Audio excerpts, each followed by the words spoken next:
যেখানে ক্ষমতা, উচ্চাকাঙ্ক্ষা আর বিশ্বাসঘাতকতা একে অপরকে গিলে ফেলে।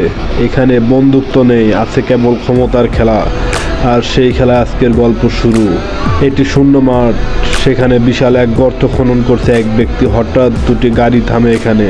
গাড়ি থেকে বেরিয়ে আসে দুইজন মানুষ। তারা কারোর মাথায় ব্যাগ চাপিয়ে তাকে গর্তের পাশে ফেলে দেয়। আর সেই মুহূর্তেই আমাদের পরিচয় হয় জাকার্তার গ্যাং লর্ড বেজোর সাথে। বেজোর সামনে হাঁটু গেড়ে বসে আছে এক ব্যক্তি, অ্যান্ডি। তার মুখে দাগ, শরীর ক্ষতবিক্ষত। বেজো শীতল কণ্ঠে বলে, উচ্চাকাঙ্ক্ষা তোমাকে এখন এনেছে এখানে, কিন্তু সীমাবদ্ধতা তোমাকে বাঁচতে দেবে না। অ্যান্ডি ভয় আর করুণ কণ্ঠে প্রাণ ভিক্ষা করে, কিন্তু বেজো করুণাহীন। সে ঠান্ডা মাথায় অ্যান্ডির মাথায় গুলি চালায়। চারপাশে নীরবতা নেমে আসে, এক নতুন যুদ্ধের সুর বেজে ওঠে। অ্যান্ডির মৃত্যুর পর আমাদের দেখা হয় রামার সাথে, অ্যান্ডির ভাই রামা। রামা এক গোপন বৈঠকে বসে আছেন লেফটেন্যান্ট বুনোয়ার এবং তার দুই সহযোগীর সঙ্গে।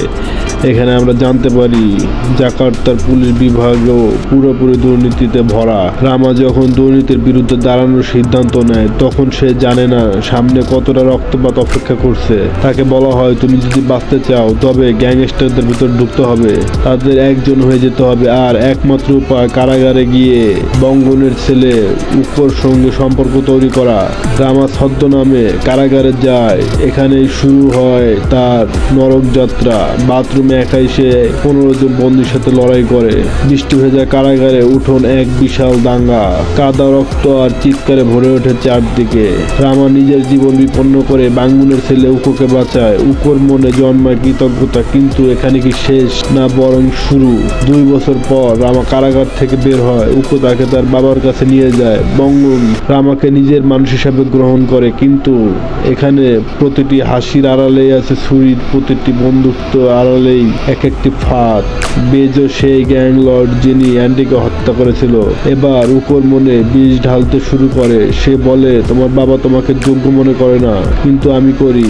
আসো আমরা দুজনে এই শহরটা নিজেদের করে নেই। অন্যদিকে রামা ধীরে ধীরে বঙ্গনে বিশ্বাস অর্জন করে, কিন্তু সে জানে না বেজো, উকো এবং দুর্নীতিপরায়ণ পুলিশ কমিশনার রেজা মিলে এক ভয়ঙ্কর ষড়যন্ত্র করছে।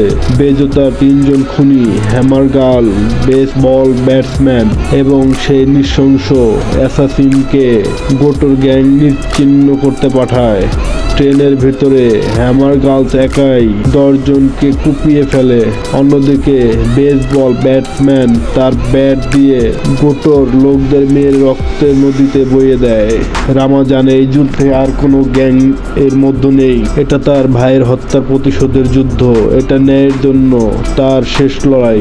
একটি পরিত্যক্ত ভবনে রামা একাই বেজোর গ্যাং এর সকল ধ্বংস করে। বেসবল ব্যাটসম্যান ও হ্যামার গার্লসের বিপক্ষে লড়াই করে তাদের 2 জনকেই হত্যা করে। এরপর রান্নাঘরে তার মুখোমুখি হয় সেই অ্যাসাসিন। একটি দীর্ঘ রক্তাক্ত এবং শ্বাসরুদ্ধকর লড়াই। শেষ পর্যন্ত রামা তাকে পরাজিত করে। রামা রক্তাক্ত অবস্থায় বেজো উকোর সামনে আসে।